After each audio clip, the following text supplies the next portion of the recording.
Ladies and gentlemen, good morning.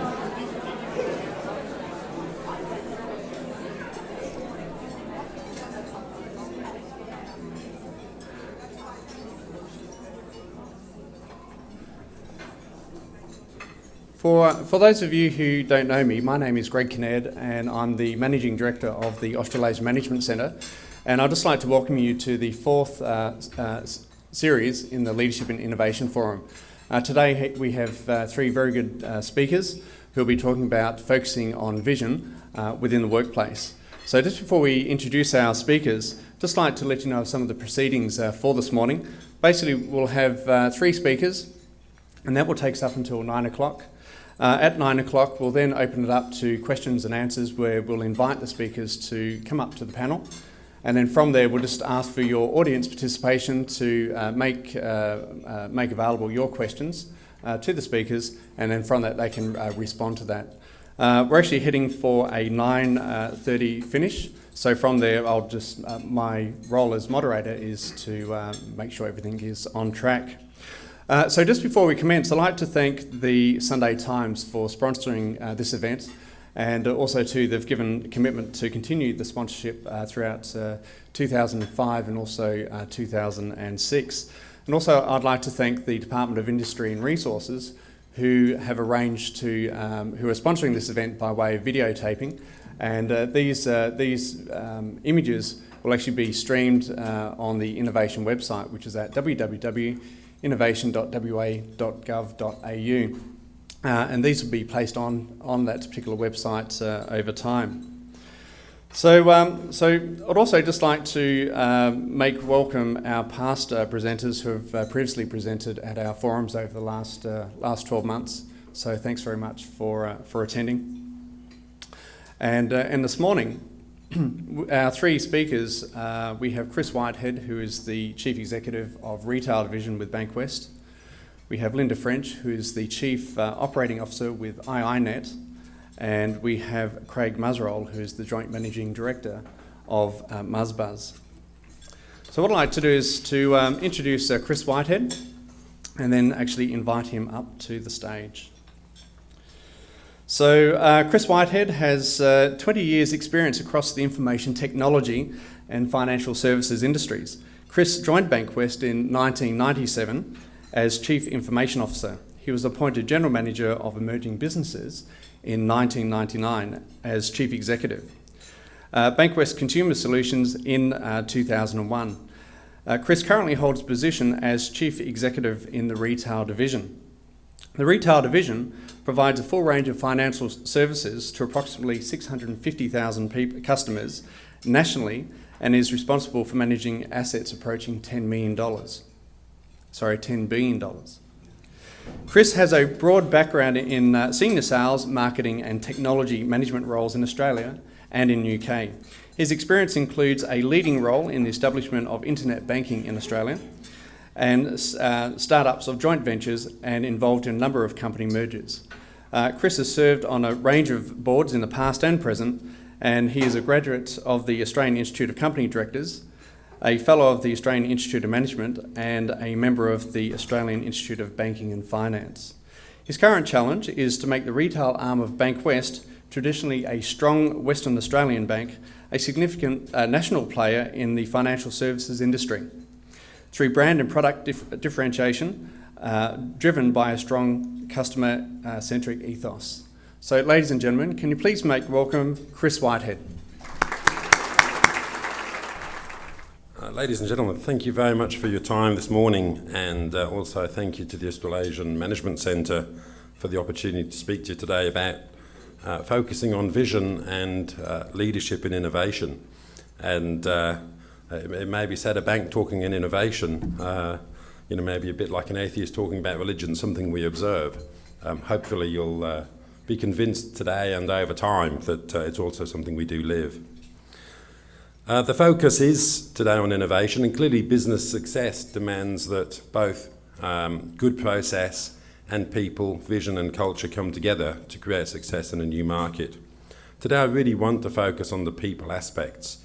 I think that's where the biggest opportunity is for us and for the financial services industry to really focus back on people. And I don't just mean our staff, I also mean our customers, and especially our customers. In fact, if I start with our customers, I think it's fair to say as an industry we don't enjoy a happy reputation. We've got a lot to learn. We're not necessarily the most trusted of institutions in terms of looking after a customer's best interests. And in fact, we did some research last year, which many of you may have heard of, which was reflects that in terms of customer belief in our organisations. Most customers advocate their bank less than they advocate the brand of toothpaste that they use. So despite the depth of that relationship, it's a hard pill for us to swallow, but also a statistic that provides a massive opportunity if you can really change perception of the industry and of an organisation that is genuinely putting customers' interests first. That, therefore, for Bank West is the challenge and the innovation that we're seeking to create. It does grow from a desire to become a large national organisation, and we fervently believe there is room for a lot more competition in the financial services industry and much greater customer value. Now, we also believe that that value needs to be delivered in customers' terms, and that really is, I think, for the industry, the most important lesson of the last few years. Now, when I say on customers' terms, what do I mean by that? I think a retailer delivers what customers need and want. It understands the customer's requirements. I think as an industry, banking for too long has focused on the bank's requirements, the bank's needs, and delivered customers what they can provide that's convenient to the bank. And that's reflected in, for instance, changes to branch networks which have caused enormous dissatisfaction. Products that are very complex, hard to understand, lots of fine print, terms and conditions, very hard for a customer to shop. And if I take one example, we recently launched a national product sold via direct channels, so the internet and telephone, a deposit product that has one interest rate. Doesn't matter if it's $1, $1 million, there's no tiering, it's not hard if you've got $57,000 to try and work out what rate you're going to get, which bank has got the best. When the term deposits roll over, the rates don't go great one day and next time you roll over, not so good, and so on. So that's what I mean by simple, clear, good value, transparent products.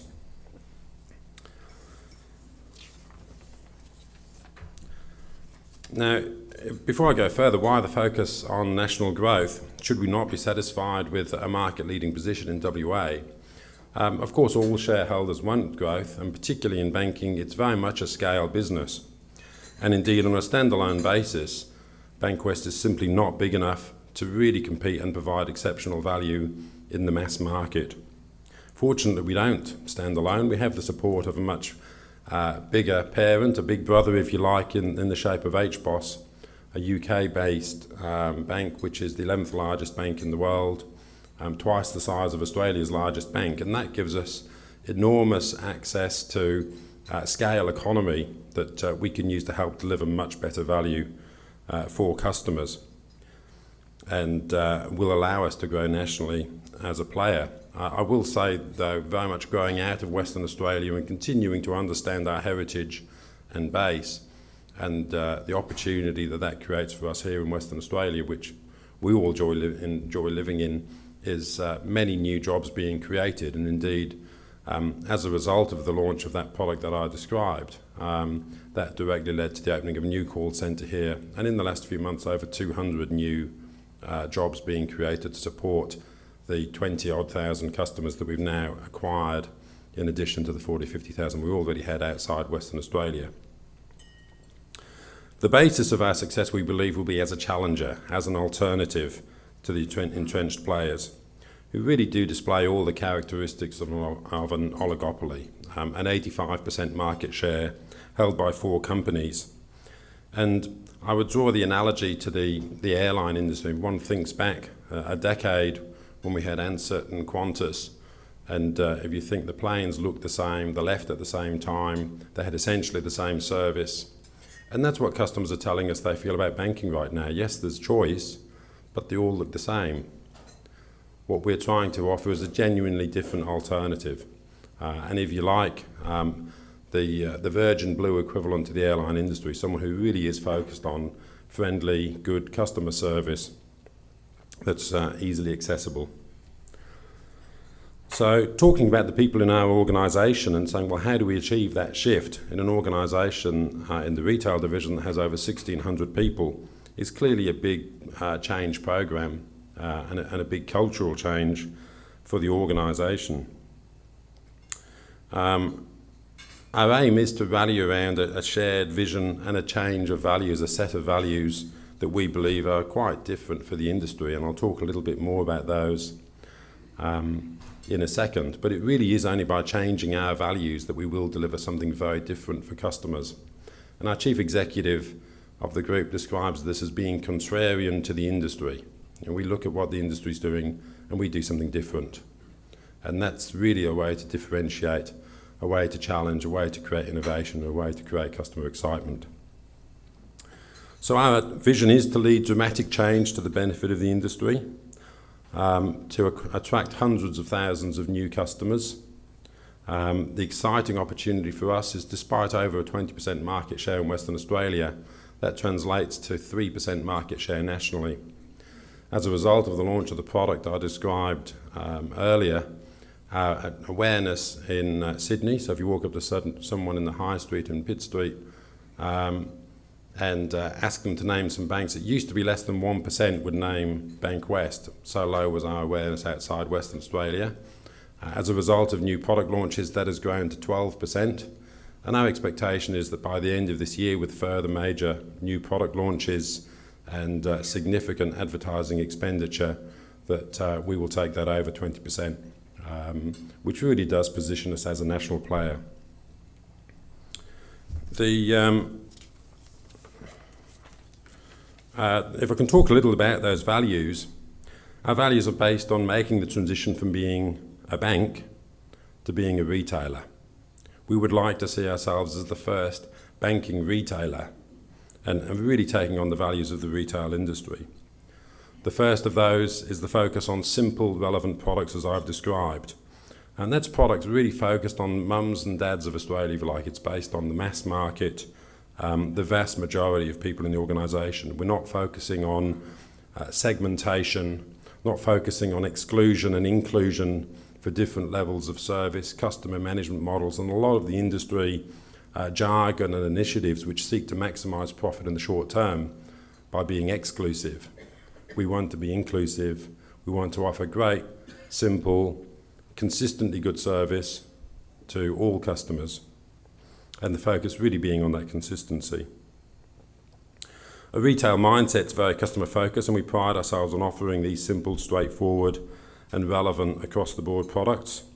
And you'll have seen a lot of those over the last year or two come out in a family we call our light products, all of which share these characteristics.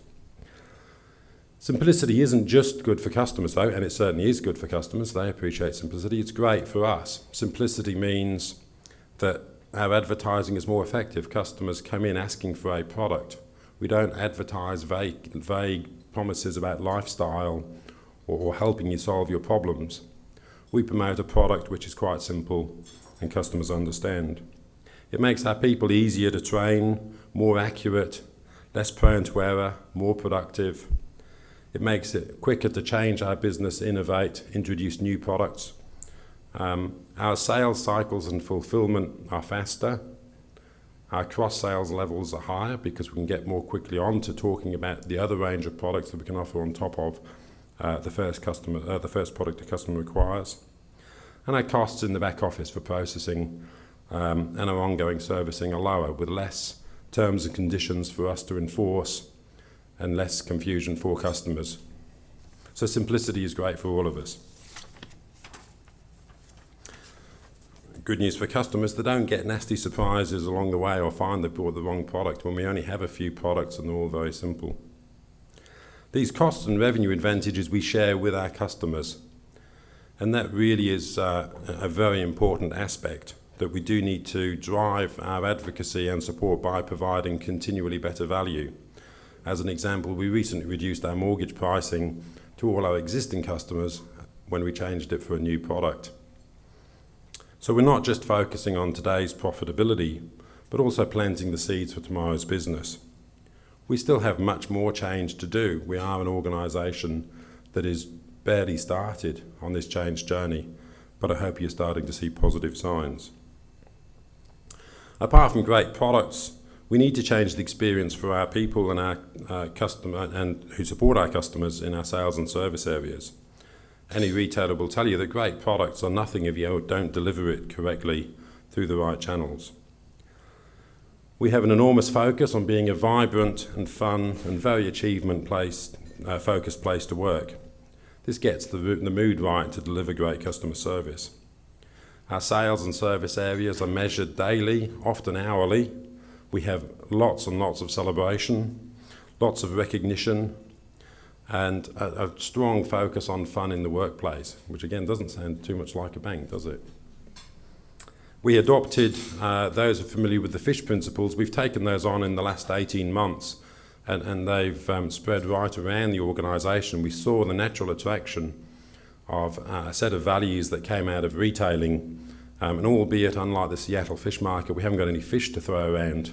We've managed to find other ways to keep ourselves amused, and indeed occasionally we've gone out and bought a few fish to throw around as well. We've changed the layout and look of our locations. Our stores have a retail design, have a focus on welcoming customers, have a focus on open plan, getting our staff on the other side of the counter with customers. When the stores get busy, and they do get busy, and transaction flows are often unpredictable, we have an even greater focus on getting our staff out on the other side of the counter to make sure that they can help customers, particularly with all of the automated options for self-service that are available today, and help them use those.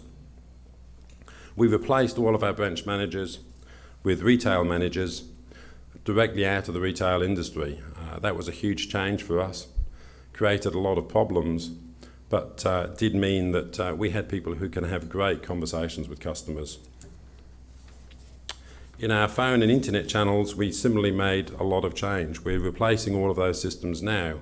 When you go onto our website and our new website, you can get to everything within 3 clicks of a mouse. When you phone up our telephone service, you can go through no more than three menus, and the even better news, right from the very first menu, you can hit a button and go straight and talk to a real person. So all designed to make our service simple, more accessible for customers. We now offer the whole of Australia what we call hero products. It's been a very successful part of our strategy. We're revitalising our infrastructure and replacing all of that.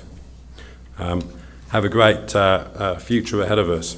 I spoke a bit about the values and the revolution that started, and indeed the rebellion as we describe it, that started in the banking industry. The take-up on that, interest on that from the media has just been quite incredible, and who would have thought the media and a bank working together to change an industry, but it's interesting, we've had more media coverage than any other bank in Australia, despite our 3% market share with regards to our products and so on. The more we grow interstate, the more the benefits will roll in for Western Australia. We are focused on that. And the more opportunities we can deliver for our customers with constantly improving products. To conclude, I would like to just highlight the values we hold out and describe for our leadership in particular. We talk about our leadership DNA. You know, what do our leaders most focus on? What are their key attributes? And the 4 key attributes that we describe for leadership going forward in our organisation are the combination of optimism, innovation, pace, and courage. Now, who would have thought that those were the 4 most important things to a bank? But it's a very exciting journey that we're on. Thank you very much indeed for your time.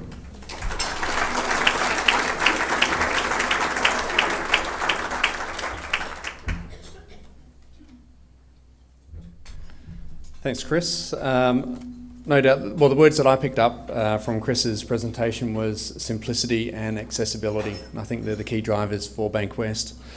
Now, I'd just like to introduce Linda French. Linda French is with IINet, and she's the Chief Operating Officer. So iiNet is Australia's third largest internet service provider, and Linda is primarily responsible for the company's sales, customer service and marketing functions. Reporting to the Managing Director, Linda plans, manages and reports on the strategic direction and execution of products, sales, marketing and service departments, ensuring a beneficial and efficient relationship between these departments and their activities. Prior to this role, Linda was the General Manager Marketing for iiNet, where she spearheaded all marketing programs and activities, with a particular focus on product development, strategic marketing, and brand awareness for iiNet.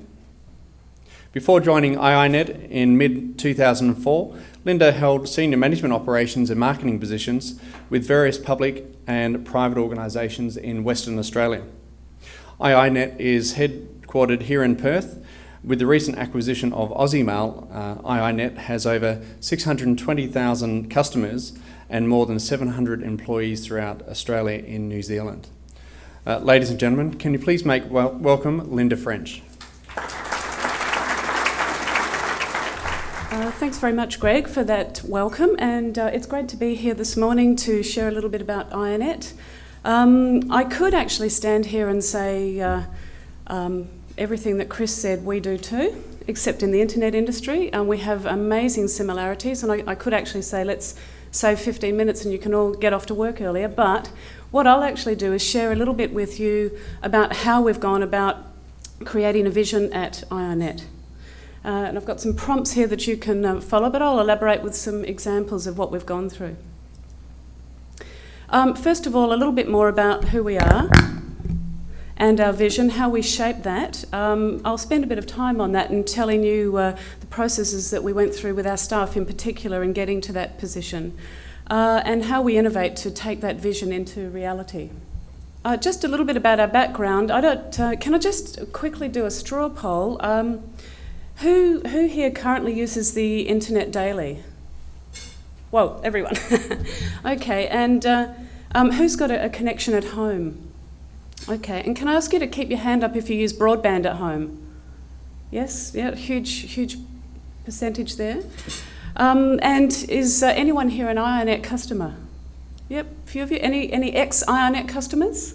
Yep, a few of you as well. Okay, because here's a secret. We don't always get it right, and we've gone through hyper growth since commencing in the garage of Michael Malone's home in Padbury in 1993 as a little hobbyist operation. In fact, the whole organisation grew up out of a need for a small number of people to want to use the internet, and they couldn't get access outside of the university. So we have a very strong technological propeller head sort of culture, and we're growing up very, very fast to be a customer culture and a sales and marketing culture. In 1997, iiNet actually started acquiring other businesses to get scale, and they were typically other similar-sized or smaller internet businesses in Western Australia. We listed on the stock exchange in 1999. A little bit of bad timing, but we weathered some really good heavy storms to become third largest in Australia. We actually established our own dial-up network in 2001. And for anyone not technologically oriented here, that won't mean a lot, but it was quite an innovative thing for the company to do, to get access to different cost structures and therefore be able to offer different priced products. We launched an ADSL broadband offering in 2002. We were one of the first to market with that product after it was released by Telstra Wholesale. And we're one of Telstra Wholesale's largest customers, and we're also hot on the heels of Telstra Big Pond, so it's makes for nice, interesting relationships. In 2003, we expanded across Australia and New Zealand by acquiring a business called iHug. They originated from New Zealand, and they had a large customer base in Australia and New Zealand, and they're still third largest in New Zealand.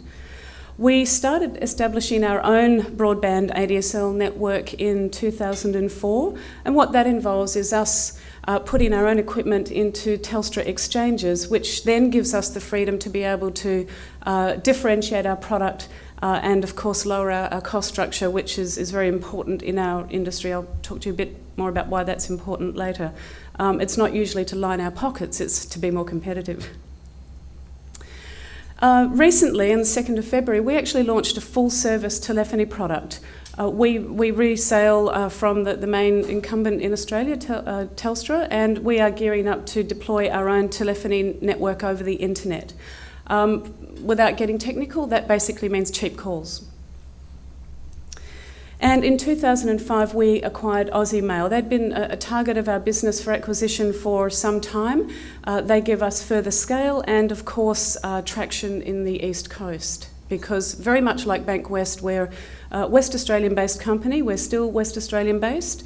It's a marketplace that's the broadband market in particular growing very, very rapidly, but there's a lot to be gained from launching into the East Coast by having a very strong brand there. It takes a lot of money to build a brand. And interestingly, over 60% of our sales over the last 6 months at least have been from customers from the East Coast, and we haven't spent a cent in advertising on the East Coast. So it's all word of mouth, the strength of the product, and based on the service that we've been providing. So now we have strong brand names across Australia and New Zealand. You can see here that by the little chart I've put in there, we have over 600,000 customers and growing. We're the second largest DSL provider in Australia, third largest internet service provider in Australia and New Zealand with 700 staff. Now these little bits of stats I'm giving you here are important to set up the context for our vision and what we've created and why we've done it that way and how we went about it. And of course we have a strong financial position. How we got there, being first to market with dial-up and ADSL. A lot of you would have heard the expression land grab, being first to market, gaining traction very quickly. That's very important for us. We have always tried to innovate and differentiate our products. From being one of the first with flat rate dial-up. Does anyone remember the bad old days where you had to pay as you go for dial-up internet access? You never really knew what your monthly bill was going to be. We then did that again with flat rate broadband. We were wondering why people weren't taking up broadband very quickly. So what we were asking the customer to do was to buy this new fast internet product where they never really knew what they were going to spend per month, and they couldn't trust their kids not to download heaps of illegal stuff off the internet. We're one of the first with free anti-spam and antivirus protection. Now, in our world, we have a very strong, as I said earlier, very strong technological propeller head geek sort of culture, closely being beaten down by a strong culture of customer service and marketing. And when the Techo guys came to me and said, we've got this great new world-class anti-spam and antivirus product, what do you think you're going to sell it for? My first thought was, well, maybe we won't sell it. Maybe we'll include it and we'll add value to the customer's service. And we certainly knew that most customers were seriously concerned about spam and virus. I think I can see some heads nodding in the crowd here. It's very frustrating, very annoying, and I've even heard scary stories of some customers actually shutting down their internet account with us because they didn't want their computer to be destroyed by viruses. So we've actually decided to add that to all of our accounts free of charge, at a significant cost to the business, and it's already paying off. We're seeing a lot more customers staying with us every month for that reason alone. So we're always trying to look for an angle of doing what the market is not doing. As Chris said, if he sees the market going a certain direction, their approach is to go the other way, and we very much follow that ethos. We got there by a good customer service and reputation for problem solving, and we've had rocky patches over the years. We've had a few people over here that put their hand up saying they've left IONET.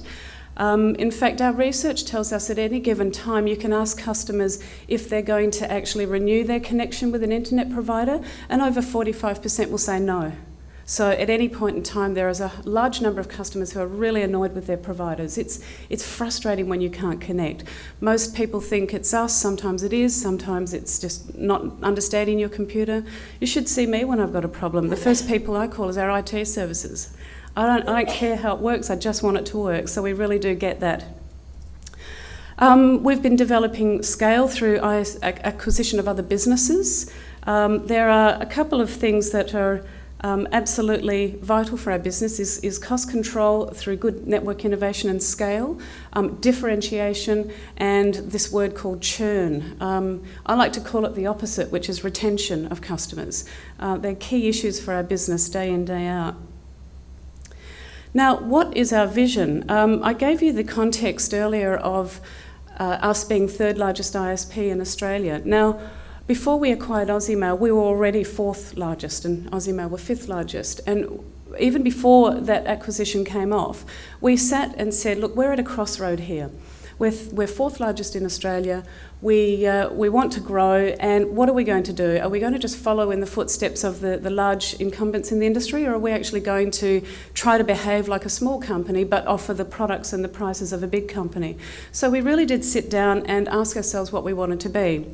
And what we came up with is a positioning statement of the biggest down-to-earth, truthful communications company in Australia. Now, I've got those words in brackets because we actually use something a little more colloquial in our behind closed doors, but I won't share that with you. Put it this way, it fits our culture. And people get it and they remember it. The customer proposition, we want to have innovative and dependable communication services, but we want to stop making it complex and difficult to understand, and we have been so good at making things difficult in the past. Values, customer-centred. Now, we hear these words all the time. These things here are not a mission statement on a wall in our business. These are things we talk about daily. These are things that we take our new staff through, and we talk with existing staff about how we're actually going to behave this way. So how we actually shaped that vision was we understood the marketplace, customers, competitors, etc. We really wanted to understand what the opportunities were for us, and we distilled those into, we identified how we're actually going to meet these expectations, because it's not too hard to develop a vision from has anyone been to the Dilbert automatic mission statement generator online? It's a lot of fun actually, but what we were wanting to do is not generate a mission statement that sounded great, but a mission statement, or a vision rather, that would actually get us somewhere, and that we felt that we could achieve. So first of all, a bit about our marketplace, and courtesy of ABS, thanks to the ABS guys down front there, we very much use your information. Nearly 5 million household internet subscribers, 80% dial-up, 80% dial-up, 20% broadband. From March to September last year, there was a massive 72% increase in downloads. Why? People are moving to broadband. It's less frustrating, you're able to surf the net longer and get what you want, so you're going to download more. There's nearly 700 internet service providers in Australia, which is astounding when you consider the size of that market. Only 10 of them are very large, and 75% of customers use the very large providers. This bit of information here is not courtesy of ABS, but our research. There is an obsession with cutting prices.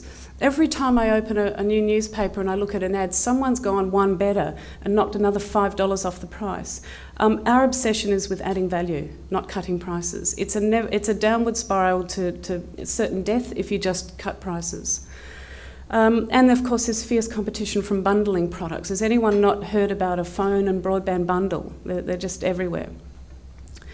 So we asked our customers how they feel about us, and they said, yeah, you guys are good at technical support, you've got friendly staff, I hate your long call queues, and that does happen to us. We've gone through, on average, 80% growth year on year since inception, and we go through growing pains, and we make customers wait in our call queues. Thankfully, in the last 3 months, that's turned around completely, and we want to keep that path moving forward. They're extremely frustrated when they can't connect to the internet. No matter whose problem it is, we still take those calls. They like that we innovate product offerings. We've got techie customers out there now saying, when are you doing voice over internet? When's it happening? When's it happening? And they expect us to innovate. They know that they're going to get the latest from us. And they do appreciate our value-added services. The feedback from adding anti-spam and antivirus services alone was really pleasing. They know they get great value for money, and it's an ever frustrating experience for us when we know that we're offering great value, but we just don't have the deep advertising pockets that some of our competitors do to tell people about it. And they want to bundle their services. Well, thankfully they can now, because in February, as I said, we launched a full telephone service. So how do customers feel about other internet service providers and telcos? And this is where I was listening to Chris and thinking exactly the same thing in our industry. They are apathetic. That's like wait and see, there's no reason to move because no one else is really doing anything better or different anyway. They default to the big telcos because none of the chasers or the challenger brands like us bother to do much about it. They're captive to existing contracts, a huge source of pain, and lo and behold, what are all the big telcos doing? They're still doing that. They're still trying to stitch you up to a contract. Nothing worthwhile changing to, very low expectations, bad service experiences, they feel ripped off, and not the wow I expected. When they do sign up for a new deal, it's just not what they were expecting. Can I just ask, is this an experience that anyone here can relate to? With the large telcos? Yep, a few hands going up. Okay. How our staff feel about our challenges and opportunities.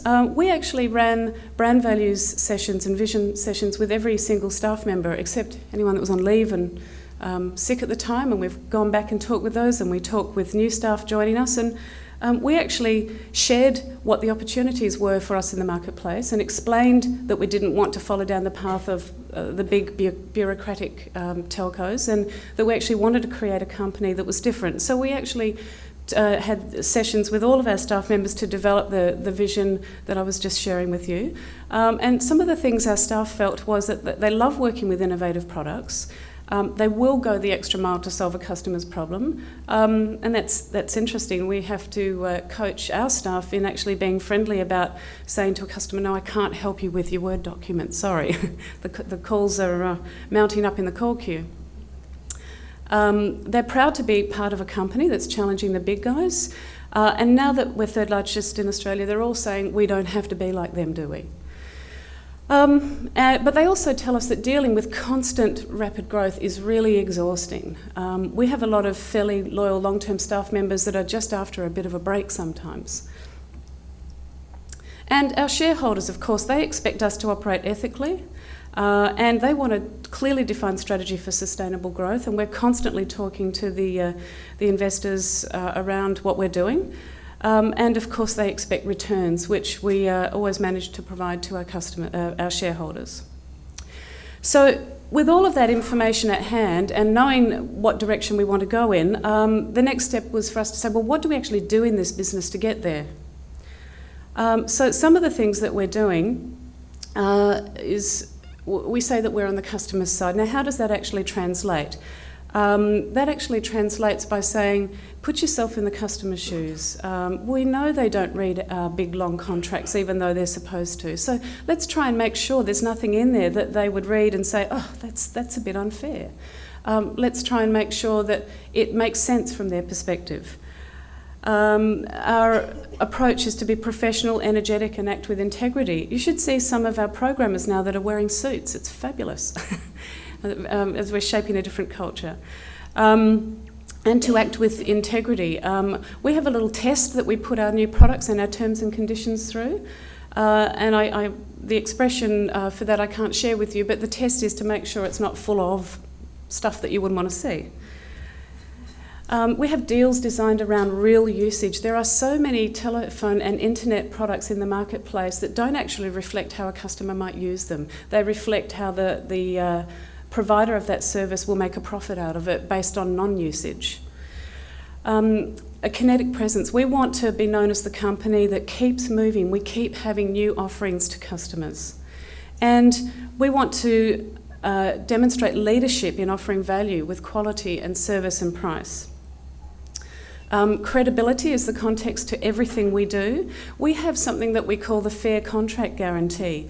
If you want us to pay for a setup fee and you want to make a commitment to our company for 24 months, you get offered the fair contract guarantee. All that means is that if we don't do the right thing by you and you want to leave us, you just pay us back the setup fee and you go. You don't have to pay out your contract with the remainder of the monthly payments and all that sort of thing. If you want to switch plans to something else, that's fine. You can start small and ramp it up to something that meets your needs. We are a challenger brand like Bank West, even though we have a dominant market share in Western Australia. We don't across Australia. We realise that we're a challenger and we lead by product. As I mentioned earlier, 60% of our sales come from the East Coast and we haven't showed a single advertisement there. The reason we're getting those sales is from word of mouth. And we want a cut-through iconic identity. For any of you that know our old logo, we're iiNet. We've repositioned ourselves visually and we will actually be continuing with the Aussie Mail brand in the East Coast because of the fact that it's very, very well known. So there's some of the things we do. We have a myriad of other things that go on. We have a little focus group with our customer service team where we run meetings every month and we basically call them beer and pizza. The reason we call them beer and pizza is it's bribery to come along to a meeting out of your work hours and share what you think we're doing wrong, what's going well, and any ideas that you've got. So we then actually turn those initiatives into business goals. The name of the game for us is retention of customers and sales growth.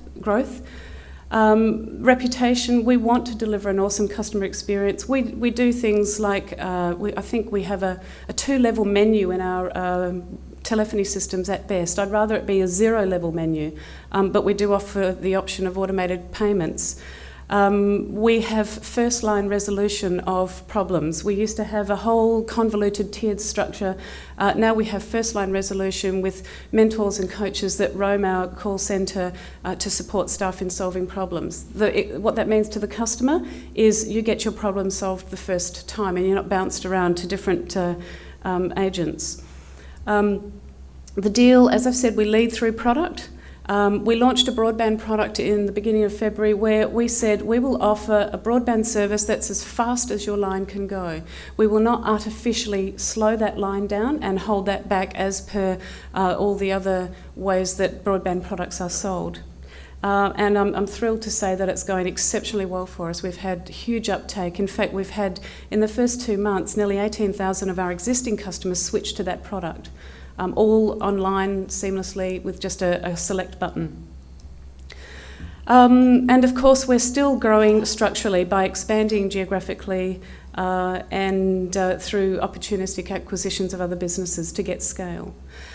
So that's a little bit about how we've been going through developing a vision and translating that vision into reality.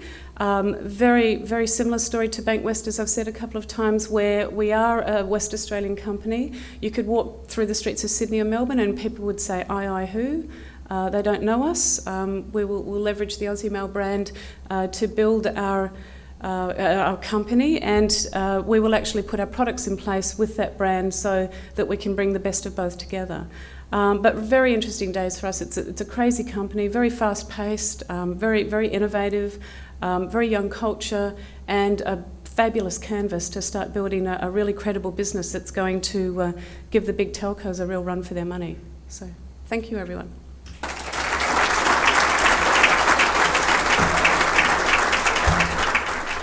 The key points that I got out of that was being first to market, adding value to customers, and getting your internal customers to actually own the vision statement. So thanks very much for that, Linda. And I'd like to introduce Craig Muzzerall, who is the Joint Managing Director of MuzBuzz. And you might be interested to know that at the foot of your table are some purple folders. In those purple folders, you'll actually find a voucher for MuzBuzz. So you can test that later on if you haven't already done so. Craig received a Bachelor of Science degree from Washington State University in USA in 1975. He then began his career with AXA Advisors USA, serving in a variety of positions, including sales representative, district manager, brokerage manager, and financial advisor.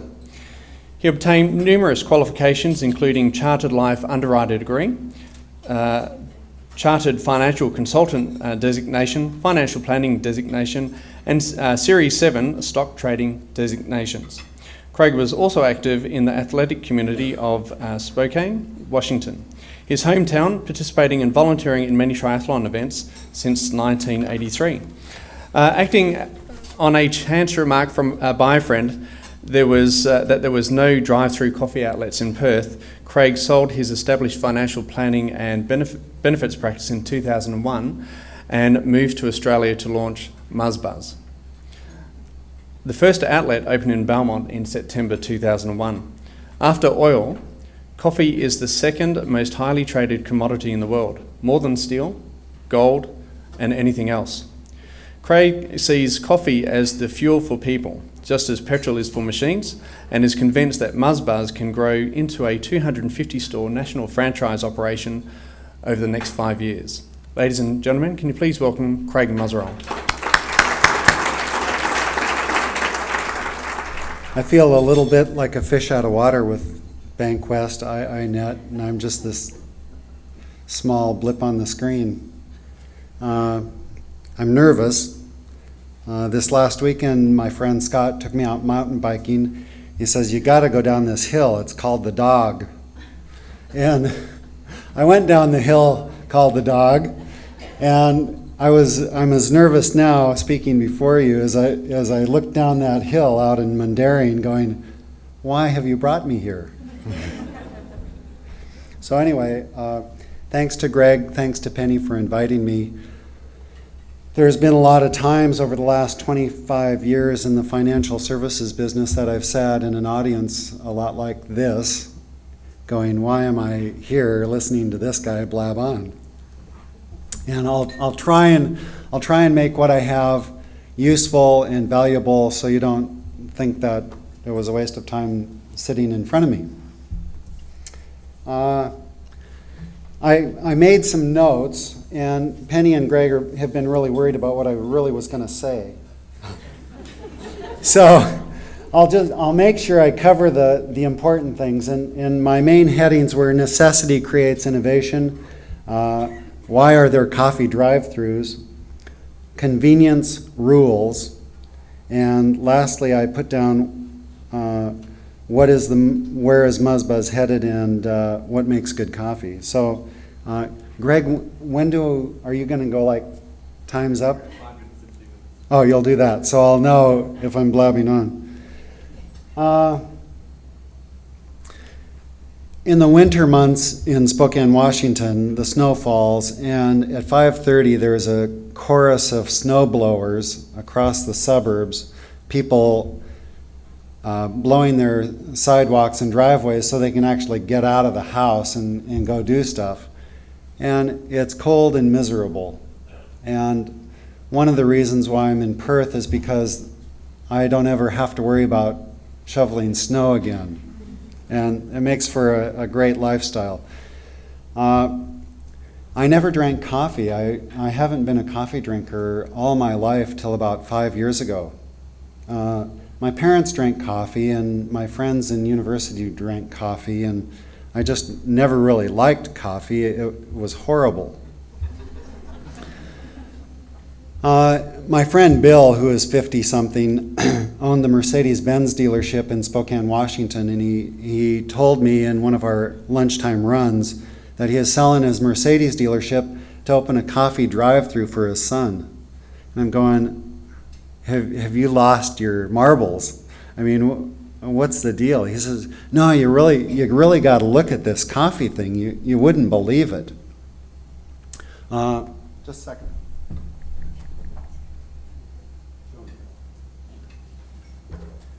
A strange thing happened in 1983. The coffee world was turned upside down. Coffee has been around since, I think the year 200, when some guy was watching his goat chew these beans in the Arabican Peninsula, and coffee just went on from there, and it's been around for a long time. But in 1983, a funny thing happened. This was the formation of Starbucks and all the major coffee industries across the world. What happened was that prior to 1983, coffee was drank by 60% of the male population and only 40% of the female population. women didn't like coffee. It was bitter and horrible. Like their husbands. So why bother? In 1983, a guy from Eugene, Oregon, went down to San Francisco and was in a little coffee shop and discovered a brand called Tyranny. And all Tyranny is a flavoring syrup. He took it back to his coffee shop in Portland and started putting caramel and hazelnut and vanilla and French vanilla flavors in his coffees. And the women just went crazy. And in about 5 years, the coffee industry went from 60% male, 40% female, to 60% female, 40% male. Not that men drank coffee any less, but they gained, in a country of 250 million people, they gained a huge, huge growth of sales. And Starbucks was one of the first to recognize huge change. So they just started selling flavored lattes, and a flavored latte sounds a lot better, or a caramel latte or a vanilla latte sounds a whole lot better than a coffee. And that changed the world. It made the whole place, coffee drinking wise, a female-dominated product. Well, let's see, my first point was necessity creates innovation. There was a guy in Spokane, Washington, a city of 350,000, and his name was Jacob.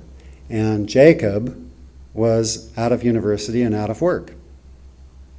What am I going to do? What am I going to do? And in 1991, the first coffee drive-through was created. And coffee drive-thrus have spread across the U.S. Fortunately, I was the first one to land it in Australia. Things happen for funny reasons. But anyway, Jacob built a little shed, probably about as big as these 3 boards here, maybe about a meter square. And he built this little shed in the parking lot of Sacred Heart Hospital.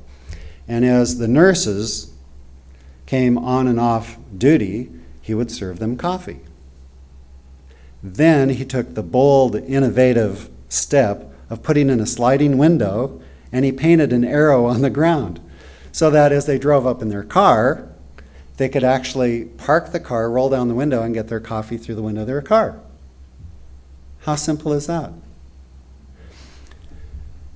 About 5 years later, people had seen this idea and started replicating it, and they built little sheds and little kind of frilly Swiss kinds of things. And then my friend Bill, who sold his Mercedes-Benz dealership to keep his son, who just graduated from university, occupied.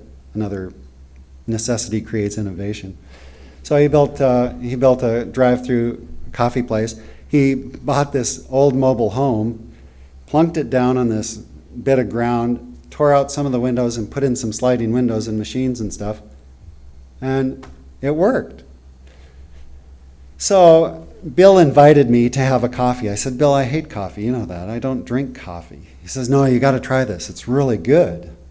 So I went in, and it was properly made espresso. Good blend, good grind, excellent machines, I might add. Same machines we've brought over here. And Kathy, one of the girls working there, said, you got to put this in it, and it's called almond roca. So we poured this in, and it was really good. I mean, I'm not a coffee drinker, and this was really good. And I'm going, this is great. My other friend, Kelly Greenwood, was in the insurance business alongside me, but he was in the commercial casualty stuff. And on a bike ride, I said, Kelly, this guy Jacob, he now has 5 stores. What are these stores doing? He's going, you wouldn't believe it. You just wouldn't believe the numbers. And I was a numbers guy. I was a stockbroker, financial planner, did all that stuff, wore a suit and tie every day, white shirt, God. Shoveling snow. Ooh. You know, you only got to ride your bike about 6 months of the year. versus Perth, where you can ride all the time, except I'm not going to ride with Scott anymore. God dang it. So Kelly says, you wouldn't believe that the kind of turnover on this. So I went back to Bill and I said, Bill, I want to find out about the coffee business. Can I work for you? He says, yeah, but I can't pay you. I said, well, that's okay, I don't mind. So I'd go down to Bill's coffee drive-through at 6 o'clock in the morning and work for 2 hours. I'd go home, put on my suit and tie, and do my thing. And I tell you what, as I in jeans and a shirt, or unless it was winter, you'd go down there, and the people coming up getting the coffee had a great time. They enjoyed the product. It went well. And after a while, I'm going, why am I going to work? And then the deal with Bill was, I said, Bill, teach me all you know about the coffee business, and if I ever go into business, I won't go into business near you. I'll go as far away as possible to go into business. And thus, if you actually drew around a globe, a string, you'd come to Perth. And Perth is really the end of the world. But, I've been around Australia, and it's just actually the best place in the world. It's the end of the world, but I couldn't imagine a nicer place to live. Oh, let's see. I've got 5 minutes. Why are there coffee drive-thrus? Obvious. There's coffee drive-thrus because it's easy and convenient. What people drink coffee. Everybody drinks, well, not everybody, I didn't, but most everybody drinks coffee. One of the guys that works with us as a planning solutions, working our zoning and stuff like that, he hates coffee. I said, no, you got to try this, Neil. It's really good. And Neil goes into London Court twice a day now for coffee. I've turned him. Okay, I better keep going. Convenience rules.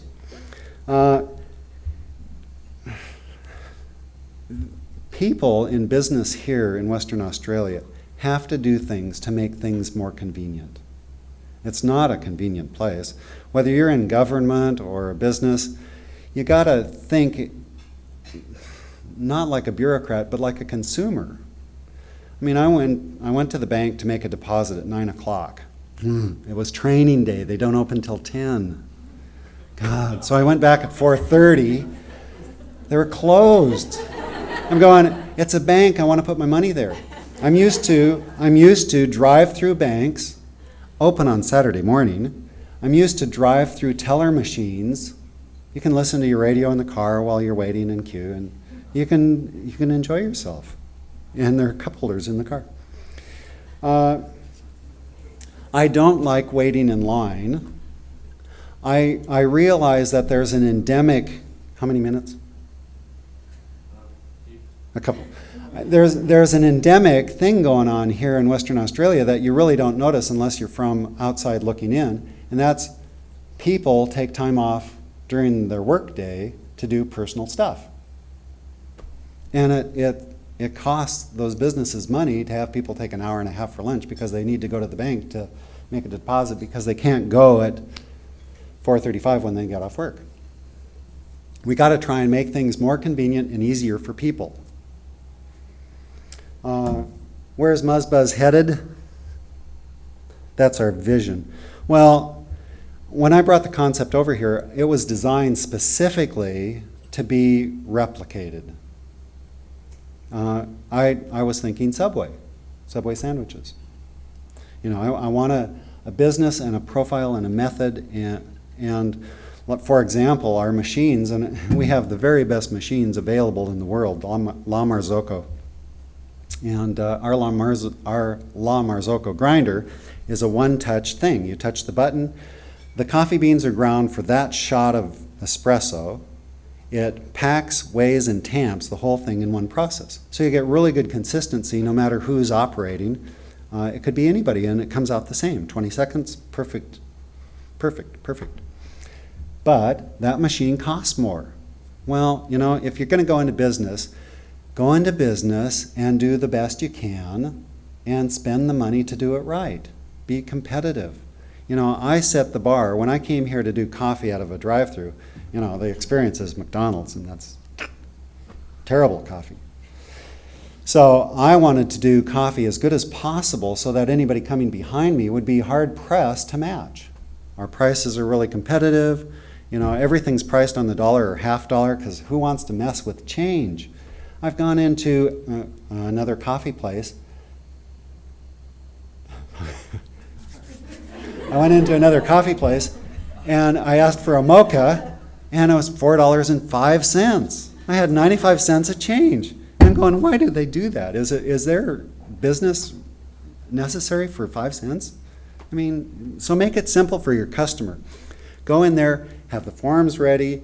If you're going to go to a council, have everything ready at the same time. All the paperwork. We went and got an approval for Mosman Park, and I'm going, yay, we're in business. And then they said, no, you need a building permit too now. So, building permit. Building permit's done. Yay, we're in business. The Department of Environment. You got to dig a 30-meter well and test the groundwater. And I'm going, what? It's a coffee shop. And make things for the customer, make things for starting business as easy as possible. Time allowing. What makes good coffee? Are we done? 1 minute.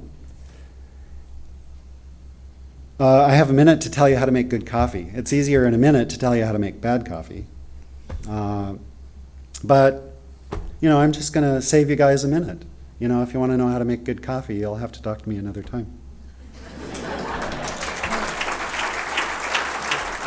The key points I got from that was don't think like a bureaucrat, think like a consumer. I think definitely key points. And the other thing that was interesting was traditionally you would think you have to be passionate about product, but also too what I've learned is you have to be passionate about profit as well. Good. All right, thanks for that. Now what I'd like to do is to open the next segment up to questions and answers. So I can just get you thinking about what questions would you like to ask our panel of speakers. And if I could ask Leroy Pereira and Susie Prott to come forward, and just make sure your microphones are on. Both Susie and Leroy they're our business development managers at the Australasian Management Centre. They have roving microphones, and just like to invite you to ask questions. So if you have a question, feel free to hold up your hand. If you could just state the company that you're from and your particular question. And if I can ask our panel speakers to come forward to sit at the panel, and then we can open that up for Q&A. Okay, is there anybody who would like to open up with the first question? Okay, just down to the back left-hand side. So again, if you could just state who you are, your company. Russell James from WA Suspensions. I just wonder when Chris and Craig are going to get together and have a Bank West drive-through where you can do your banking and get a cup of coffee. Well done. Yes, just talk, you'll be right. Okay, so who'd like to respond to that? Craig. When I first came to Australia, I wrote a letter to the post office and I said, why not put a letter drop at the end of each of our drive-thrus? And that way when people come by to get a coffee, same concept, or do their banking, they could just drop off their mail, and wouldn't that be convenient? Yeah, the great idea.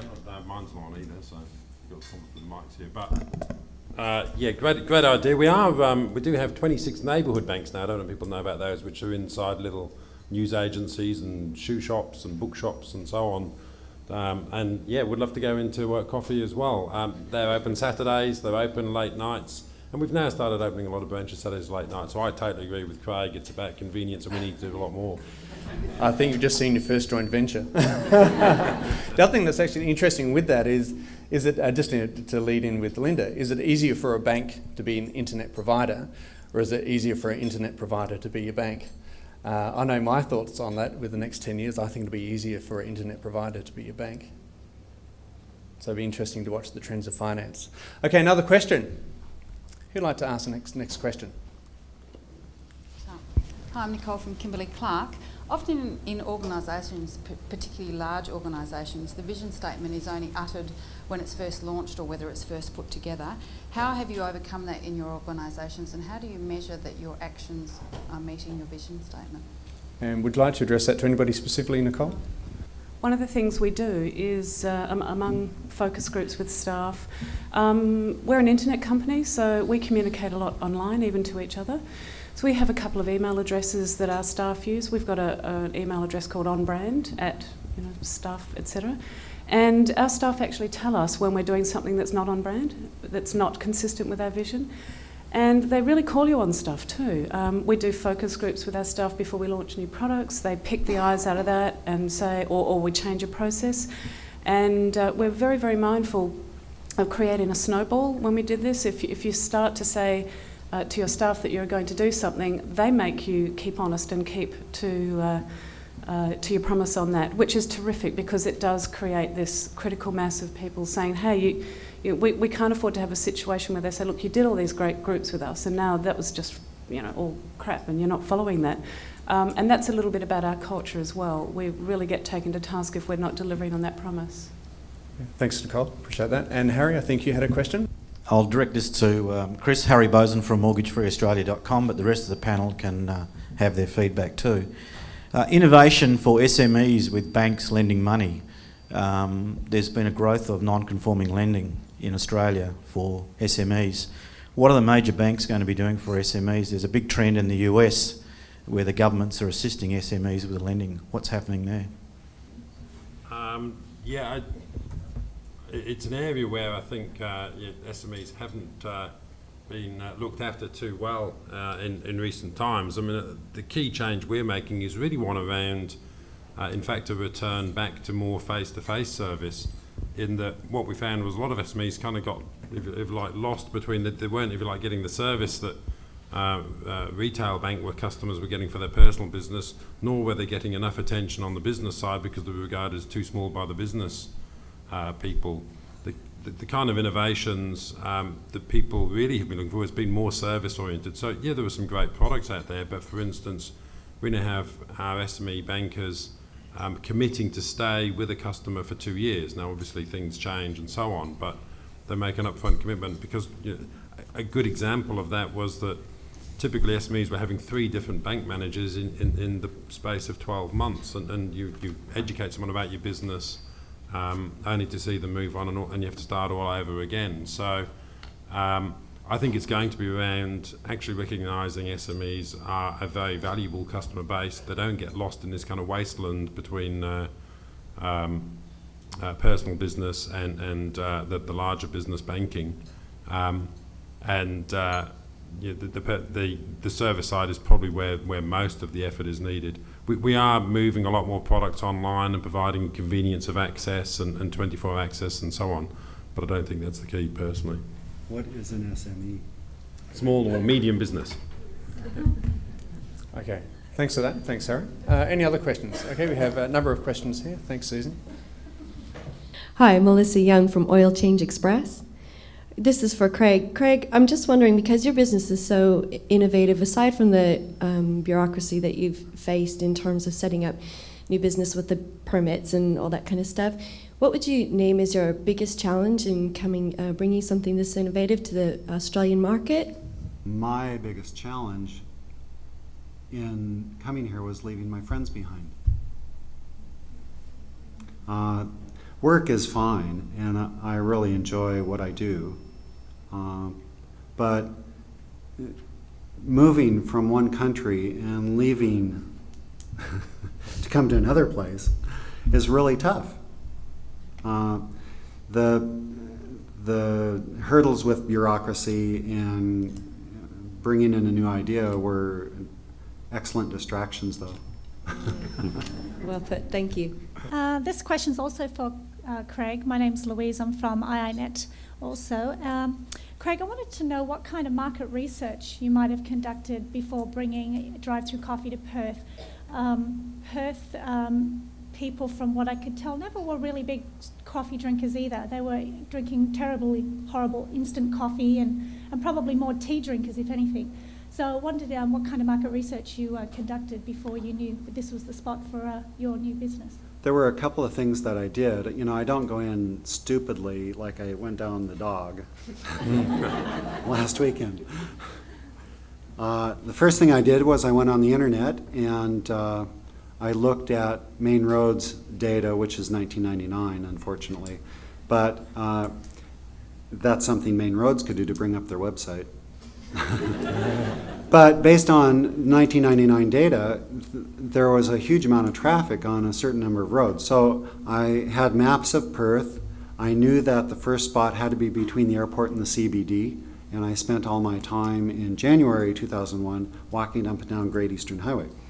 The other thing I did from a coffee standpoint was I knew that relative to the world, the Australian market was way behind in terms of coffee consumption. So I'm going, geez, lots of traffic, and they don't drink much coffee. And I thought the fact that they didn't drink much coffee, or that they hadn't been introduced to a lot of the newer stuff, would be a great mix. So my research was basically coffee consumption in Australia, looking at the roads, and understanding that Australian culture was very similar to the US in terms of convenience or the desire for convenience. And then coming out in January 2001 just to have a sticky beak. Pretty good. I acquired Aussie lingo. Thanks for that. We'll just have time for one more question before we draw the door prize. Okay, on the Susie on the same table, just in front of you. Hi, Mira Kin from Department of Planning and Infrastructure. Question to all of you. How do you know you are on the right track with customer service? How do you know that you are providing a good product? Maybe we'll get Linda to respond to that, and then supported by the other two presenters. Okay.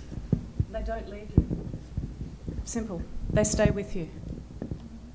We watch churn of customers very, very closely. Sometimes it's hard to know what mix of things you're doing it is that gets them to stay, because we try not to... we measure and monitor all manner of things. You wouldn't believe how analytical we get, but sometimes we move ahead with a few things at once rather than operate in a test environment to see what works and what doesn't. And you have to do that. The industry moves so fast. But we watch our customer retention very, very closely. Every customer that makes contact with our business receives an email. How do we go email? Some respond, a large number do, some don't, and we monitor that. But at the end of the day, they vote with their feet, so we watch that day in, day out. I can tell about customer service because even though I do leasing and negotiations and paperwork and stuff like that, at least every week I'm in the window making coffee, serving customers. I'm actually there taking their money, talking to them, and I hear time and time again, "We're so glad you're here." And I'd add to the visibility, and I apologise always for those customers I have to serve occasionally, that I'm not the fastest teller by a long way, but I agree that's important to do occasionally. Just to pick up on one of Linda's points, I mean, one thing we learned we were very, very poor at, and one of the biggest issues that we're still trying to address because it requires a massive investment, is information. It's when you've got a very large customer base, we just had nowhere near enough management information. We just didn't know what was happening in our business hour by hour. We tended to measure stuff monthly, and you can't provide good customer service or grow a business or innovate if you measure things once a month, and indeed you get those numbers 3 weeks into the next month. So we've got a lot more passion now about measuring stuff by the day and by the hour, and putting huge investment in there. Just quickly on that one, Greg, we have an expression called the loud-speaking anecdote. We hear lots of little stories of customer experiences, which are all important if they all actually add up to something that is statistically relevant. So we try to capture both. We try to understand a feel for what's going on at the qualitative level, but also to understand the trends. So. Okay, yeah. Thanks for that. Now, just a bit of housekeeping before we formalise or close the event. On your table is some purple folders. Within those folders, there's vouchers for MuzBuzz. At the back of those folders, there's actually a there's a forum evaluation. This is something that we take seriously. Your feedback enables us to continuously improve for each of the forums that we conduct each quarter. So if I can just ask you to take the time to fill out the evaluation forms, that would be fantastic. ladies and gentlemen, I'd just like for you to give thanks to our presenters, to Chris, Craig and Linda. And I just want to say thanks very much for an excellent presentation and for the audience for their questions and feedback. Thanks very much.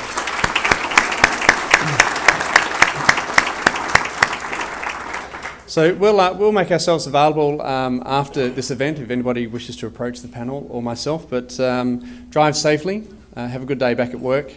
And as a result of this forum, we'll be producing a report. That'll be a short 10-page report or so, and we'll endeavour to get that out to you. So thanks very much, ladies and gentlemen, for attending the Leadership and Innovation Forum. Thank you.